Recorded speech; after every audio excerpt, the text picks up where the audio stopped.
wrestling fans. This is Mr. Number One, George South. I've been all over the world, and you are now listening to Bell to Bell with Bobby Blaze. I'm throwing out the Freebird rule. Uh-oh. Yes, the Freebird rule.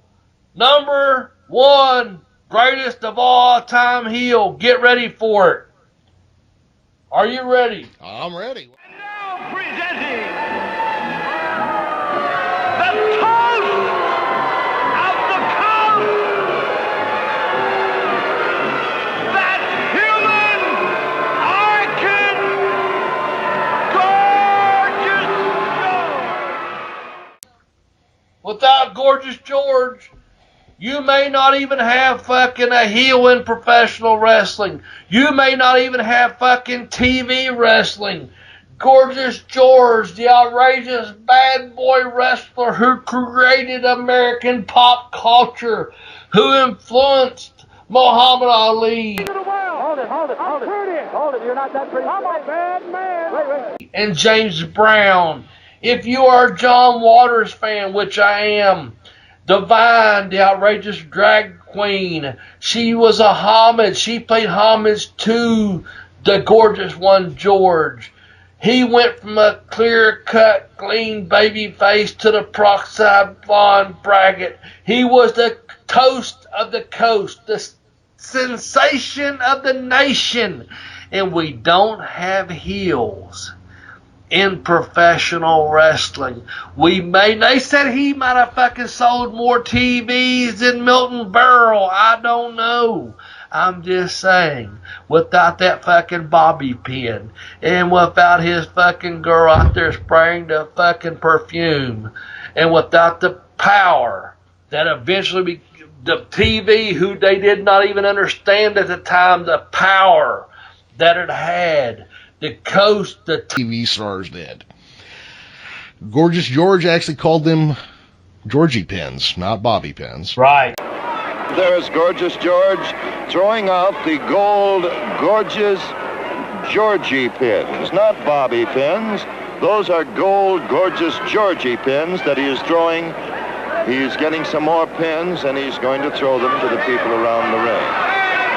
This is a very profitable venture for Gorgeous George. The Gorgeous Georgie pins, which he is tossing to some of the spectators around the ring. Also, I'm going to say something here, and let me know if you've ever heard another wrestler or manager say this.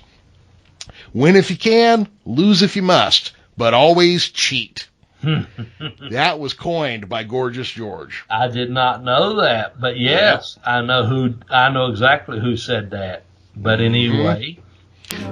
Also, he came to the ring to pomp and circumstance playing. Oh. Yes. I didn't even know that. Yep. He originally he was called the Human Orchid. Yeah, I knew that. He was one of the first cowardly villains. Where, like you were talking about Rick Rude, where I'm going to get that, and then as soon as the guy shows up, oh, no, sir, I would never. Right, yeah, that was a great angle.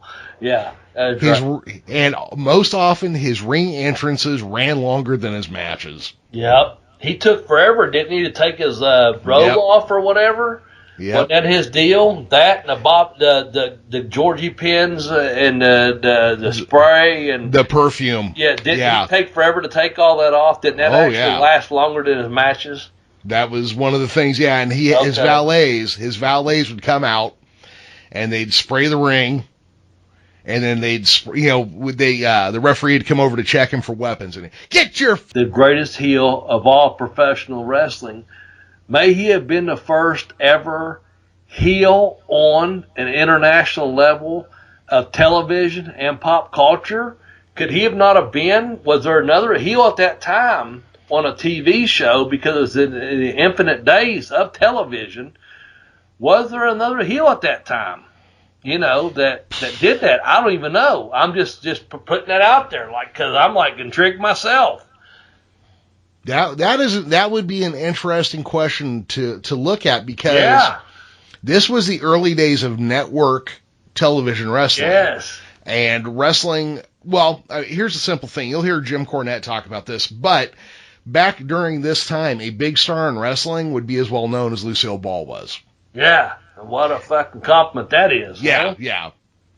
And back then, I know Jim Cornette's talked about this. Pro wrestlers who were big at this point made way more money than pro basketball players, pro football players, was there even pro football yet? Yeah. But, they made more money than pro baseball players. Yeah. So there is a good chance that this Gorgeous George would have been the first major villainous star of anything. See, I even tried to look up how much money he possibly made. I couldn't find it, so I'm sure someone can. But that was the thing. I was like, he probably made, and I'm not putting him on Lucille Ball's level as far as money, those type things, as those TVs started, Milton Berle and those type TV shows started to evolve. But when professional wrestling was on, I guess was what, DuPont? The DuPont Network. Yep, thank you. So, I'm sorry, Dumont, not DuPont. Okay, yeah, my bad. Anyway, nonetheless, he was making huge money, was a huge star on a huge, soon to be known, huge, what's the word I'm looking for? Outlet, social media outlet in the field of television, which was just he hit at a time for pro wrestling and television that was the right time to make money, to get over and learn to get over. And he took it from some clean shaven, dark haired to, this is a great, he saw the opportunity of a Lucille Ball that, hey, we have this idea for a show. Same thing with the wrestling. He had this idea for a character. I'm a peroxide, bleach my hair blonde. I'm going to do this, this, and this. And he learned to get over on something that was relatively new. It's kind of like learning to get over nowadays on Facebook, Instagram, or Twitter, or social media, if you will. Or a podcast even, I guess. He broke ground on, look at this. Here's a fucking way to get over. And he understood it. He got it. He made money off of it. Man, without Gorgeous George, we may not have any other heels in professional wrestling.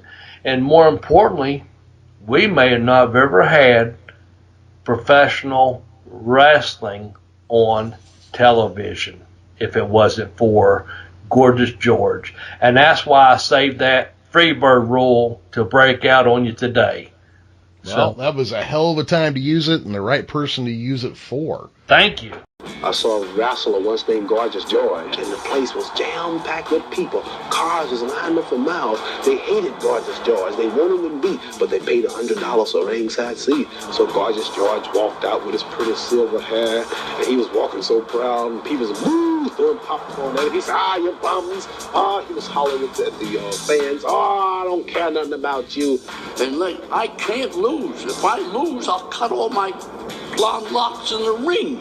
Look at my beautiful blonde hair. If he mess up this hair, I'll kill him. I'll annihilate the bum. But I can't lose. I'm the greatest. So I got this from Gorgeous George. I said, this is a good idea. Look, he's getting rich. So I start talking. I am the greatest. I cannot be beat. I'm too pretty to be a fighter.